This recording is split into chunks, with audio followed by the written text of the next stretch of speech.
Yes, this is Live with Miami's Community News, and I'm Michael Muller. Our special guest today is Helen Quinn, who you are the Director of Development for the CLEO Institute.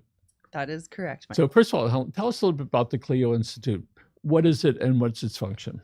The CLEO, first of all, thank you for having me today, Thank Michael. you. Our pleasure. The CLEO Institute is a climate change education and advocacy organization. So we believe that education is the lighting of a fire in somebody.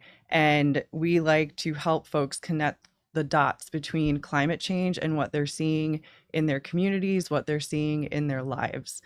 So that is our core work. We have 4 signature programs that focus on climate education: our Gen CLEO Youth Movement, our Empowering Resilient Women program, our Climate Resilient Schools and Teachers Network, and then we also do Climate Change 101 classes and trainings throughout the community. So what is your ideal person to attend that? What's the age group?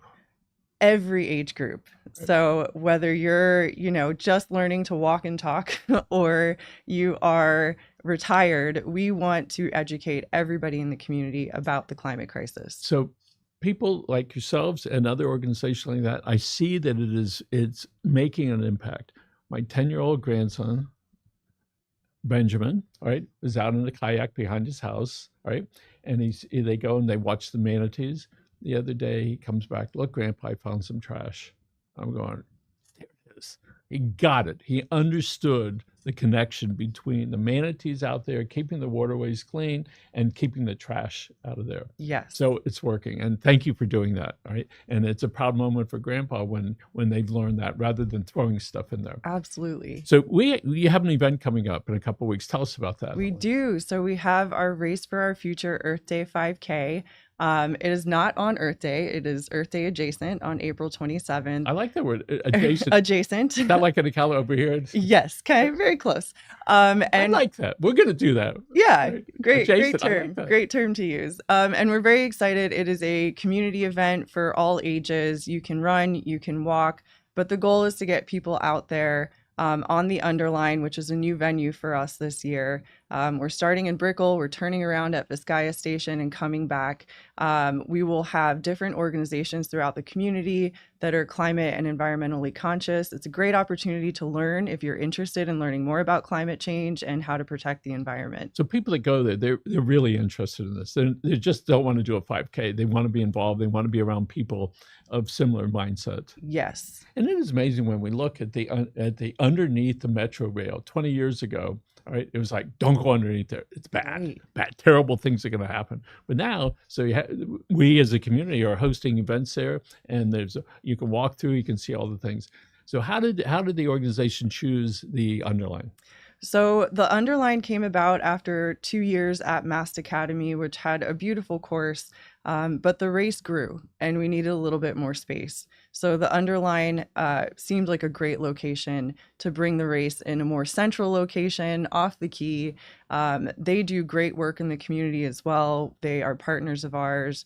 They have native plants that they've planted, climate resilient plants. There's a lot of intersection between what they're doing to educate the community about climate change and what we're doing. And how many times have you been on the Underline? Me personally? No, I meant the event. This will be the first year. Oh, good. Yes. Oh, that's wonderful. We're very excited about it. That's pretty nifty. So if somebody wants to find out more information, I think we're going to show the website in a moment so people can go there, and it's cleoinstitute.org.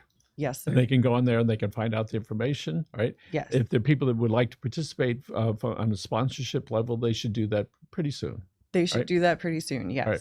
And so they can find everything they need on there, on the website. Correct. So what are some of the benefits that a sponsor could achieve by helping sponsor this? So helping to sponsor this is a great opportunity for employee engagement for corporate partners in particular. We offer free registrations depending on the sponsorship level. It's a great, exciting way to get your employees involved and competitive. One of our partners, NV2A Central, they always have amazing teams that they put out on the course that are kind of competing internally against each other. And it's just a great opportunity to get your name out there and to show that you care about the community and you care about the community's resilience. And how many people were at the last event? The last event we had just around 400 folks. This year we're hoping for 500. So there can be teams. They can either sponsor it or they can register their folks, Correct. and they can walk, run, crawl, jog, right?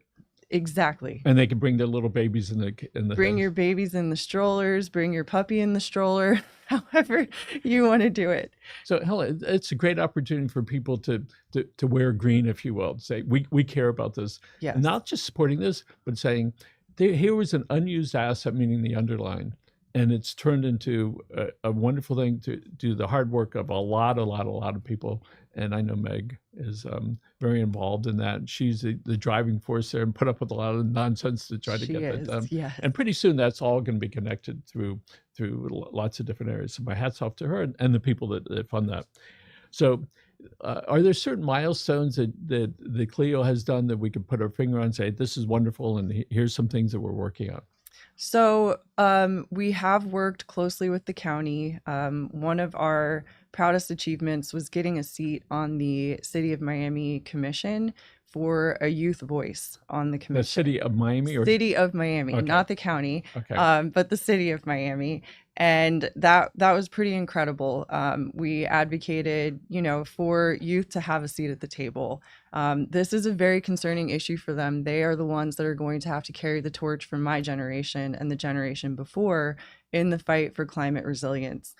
We've also worked closely with the county and Mayor Daniela Levine Cava, who's actually supporting the event and will be there on that day to help us kick off the award ceremony. She is very active in that arena. She is. A lot of great social events are going on. She wants to show support for things that 20 years ago, we're not concerned.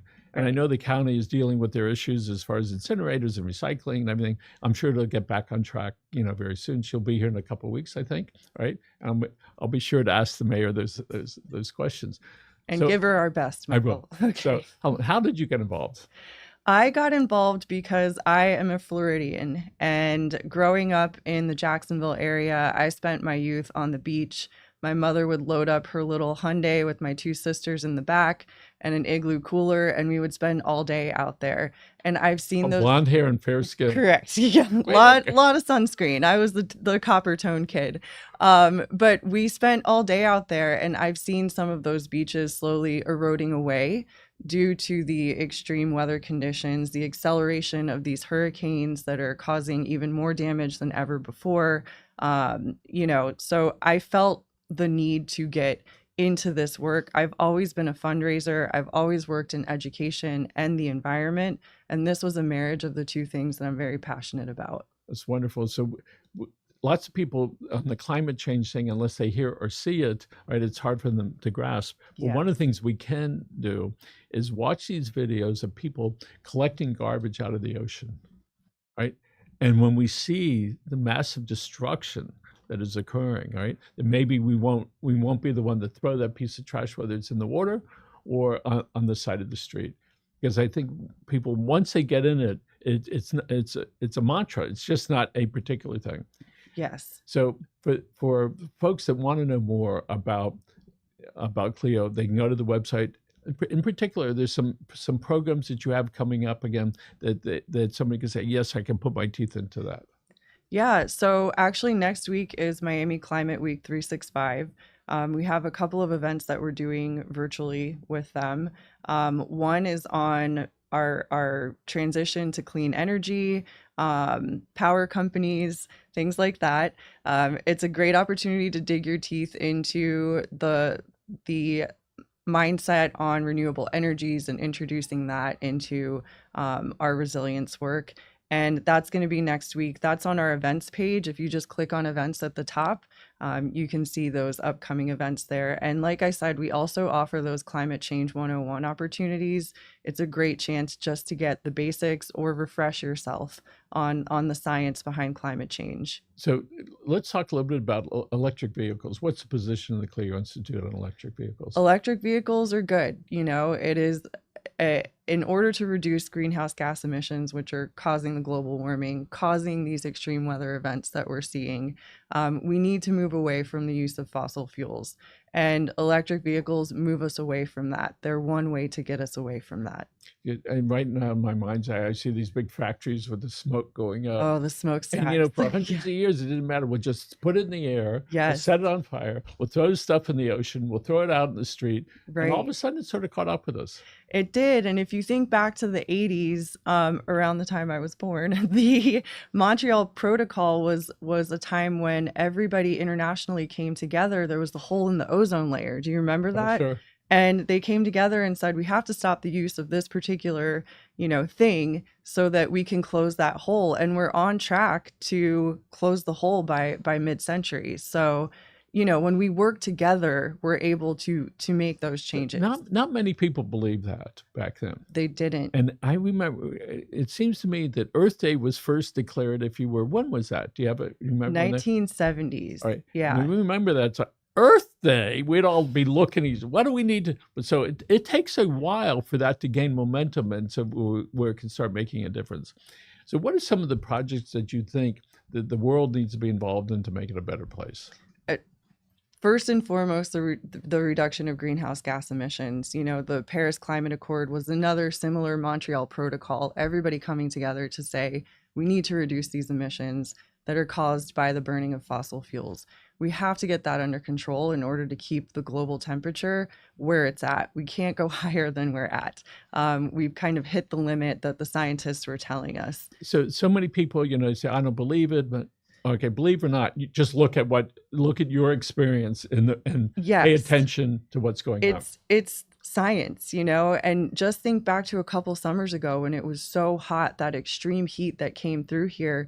The mayor declared an extreme heat season starting in May. Oh yeah, that came up a couple times Yes. since then. So, we are feeling it, and, we have to focus on reducing those greenhouse gas emissions. So we know when we drive cars, there's gas, fumes that come out, and we're on the road and it gets bumpy.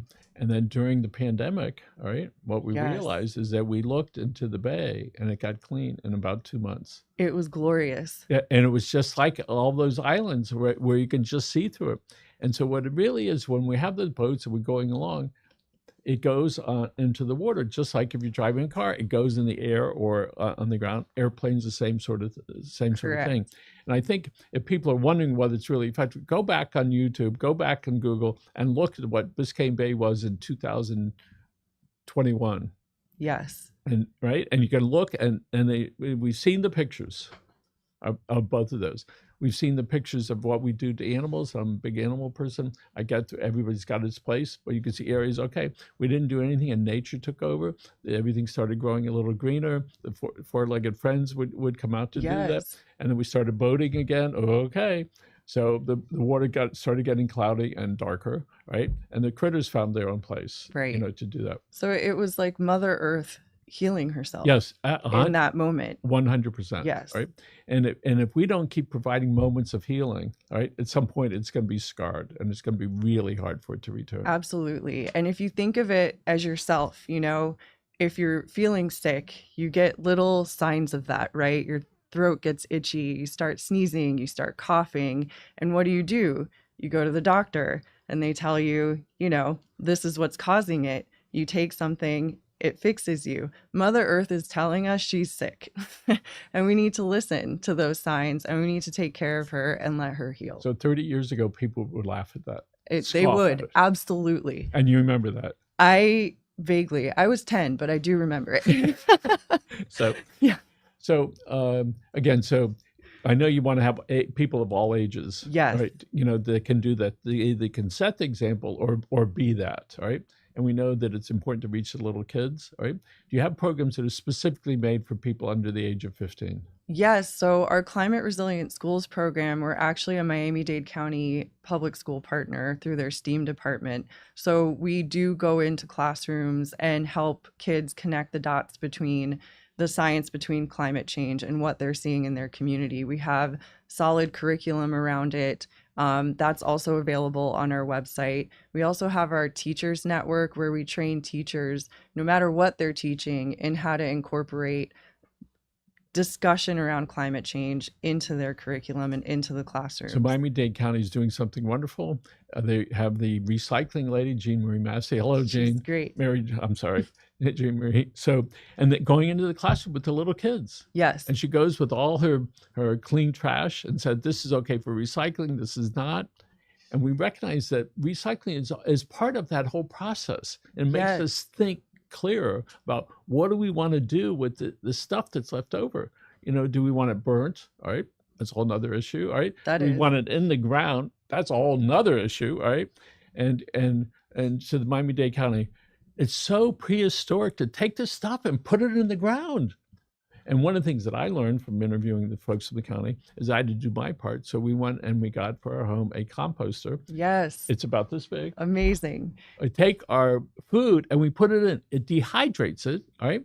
And then it does something to it and it looks like mulch. And then we get a text, okay, empty it. You have 10, congratulations, you just saved 10 pounds. And we take that stuff and we put it out. It does not smell. It's perfect. It's right next to our refrigerator. I mean, 5 feet away. Just take and put the strawberry stuff, we put the bananas, we put the chicken. All the scraps. And that was uttered out of frustration about what we can each do. So people can Yes. take that stuff out of burying it in the ground someplace and recycle that a couple times, and you can put it on your plants. I'm doing a little experiment now, see if it makes any difference. Oh, you'll have to let us know if it makes a But difference. in the meanwhile, I take it out and I put it out there. It's a good feeling to be able to do that. It is. And that's the spark for a lot of people, Yes. Michael, that get them interested in climate change. Why is it that you're composting? What does that do for the environment? You know, when those things end up in landfills, they release gases that contribute, you know, to global warming. So that's the spark for a lot of people to want to learn more.